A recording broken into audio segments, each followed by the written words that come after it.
Hello, Andrea Santamon here. Today we're going to talk about empathy. And guys, I'm going to warn you up front that I have so much to say on this subject, and I didn't give myself really enough time to plan out what I was going to say because I normally don't plan out much. But then I was thinking about it ahead of time, and I was like, oh my gosh, I've got so much to say on empathy that I might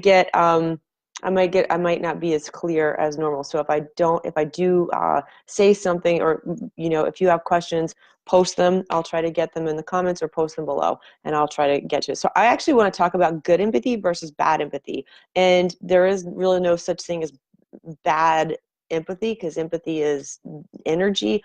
But let's face it, we can get into a state where certain energies feel awful to us. They feel bad. And I want to totally acknowledge that and own that.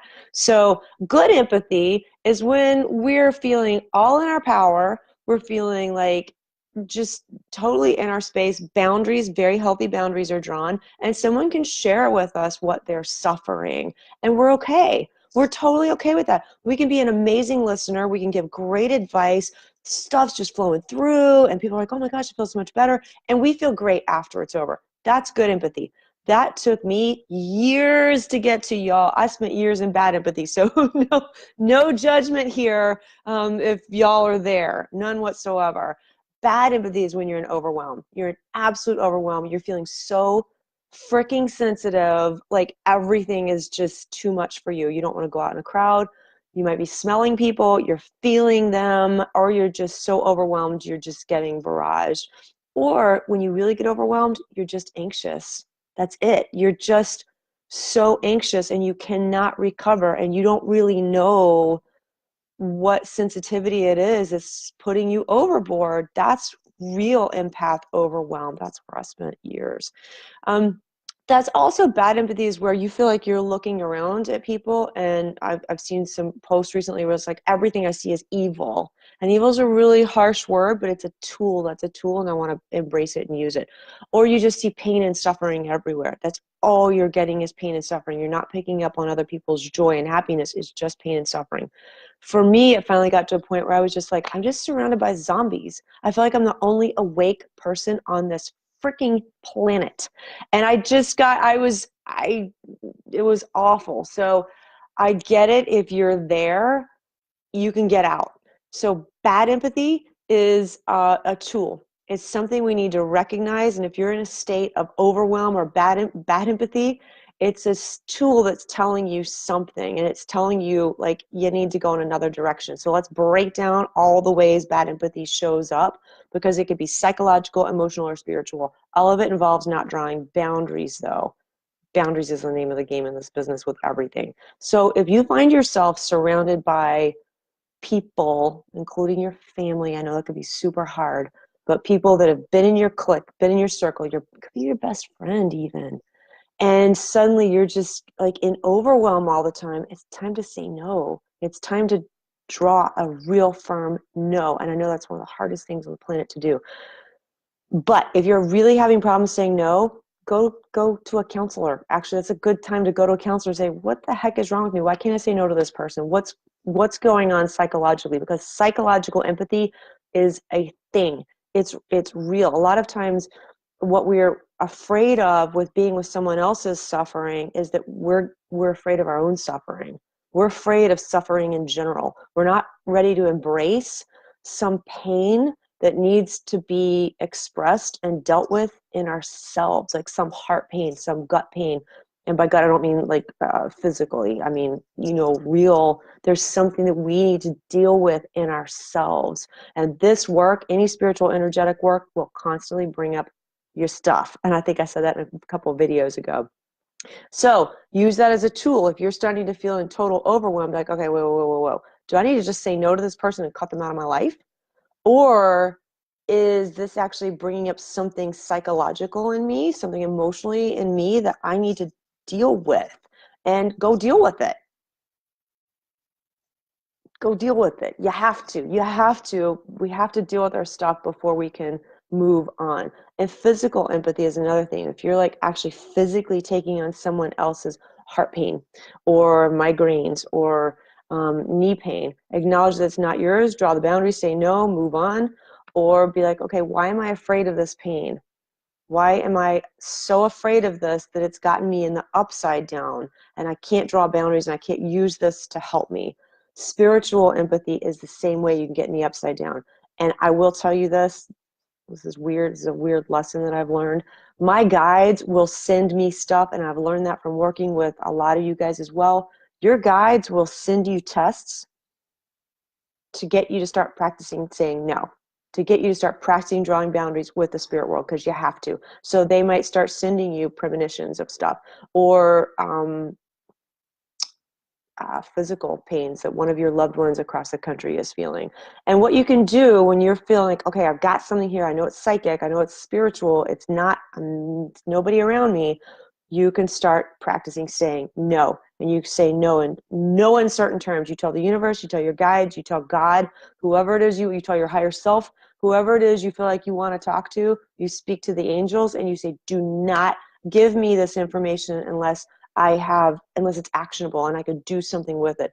Because spirit teaches us that way. Spirit's telling you, if you need that lesson from the spirit world, then you probably also need to do that in your real life. You probably need to start saying no to some people around you. There's probably an issue coming up emotionally that you need to psychologically deal with or emotionally deal with. That's a thing. There's no shame in it.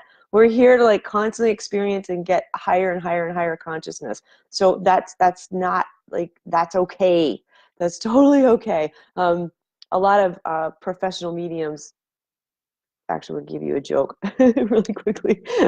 One of my teachers says that like the best way to like go down the path to psychosis is to become a professional medium, and that's for sure the truth. But it's always going to bring out another layer of some emotional thing that you need to deal with. So self-work is constant in this work, and that's totally okay. So good empathy, if you could flip to the other end of the spectrum, good empathy is when you start to use your empathy, which is an amazing ability, you guys. It's a superpower. It's so amazing when you can start using your empathy as a tool, and you don't like overreact, or you don't just react emotionally and be like, oh my gosh, I just want to go hide under the bed. You go like, oh, that's a tool coming up that's telling me I need to go work on something. That's telling me I need to stay away from that person. That's telling me I need to not talk to that person. I need to not even make eye contact with that person, because that happens to us a lot, right? You're walking down the street and you're like, whoa, that dude is got some anger issues, or that guy's a crackhead, or that guy's mentally ill. You see it. Well, great. There's a lot of people who walk down the street and don't see that crap. And then they get like, I mean, stuff happens. So the fact that we're actually able to sense, I got to get away. That's great. You tell the universe and you tell yourself, thank goodness I have this gift. I'm going to cross the street. I'm going to go away. Or with your family, like, okay, or your friends, all right, I got to say goodbye or limit my time with you because you're pulling me down. That's a sign. I'm going to use that sign. Or that thing of just like, I'm feeling really overwhelmed. That's a sign to get into have a counseling session. There are, of course, a lot of energetic techniques that I can help you with, so always reach out to me if you think I can help you with anything. But a lot of times, if it's truly psychological or emotional, I'm not a therapist. So there's I don't have one on standby. I do, by the way. The other thing the other thing I wanted to give you was, I know I've talked about this in here before, but we have so many new members. I don't know if you've heard this story. So I started smelling people and instantly got into the upside down, because I don't want to smell people. People like smell terrible, especially if it's a psychic smell. Like it's not a nice smell. It's a psychic smell. It gets caught like up in my nose and it won't go away. So I got like in a situation and with somebody, and I was in the car with them, so I couldn't leave. And I was smelling them, and I just wanted to puke, and I wanted to shut up all of my sensitivities down, which I know all of you guys, if you've gotten overwhelmed, you just want everything to shut down and go away. So I got into that space, and I was just like, oh, and I couldn't, once it got stuck up in here psychically, I couldn't get rid of the smell. And it took me a long time to get out of the overwhelm part and to get like, okay, that was a tool.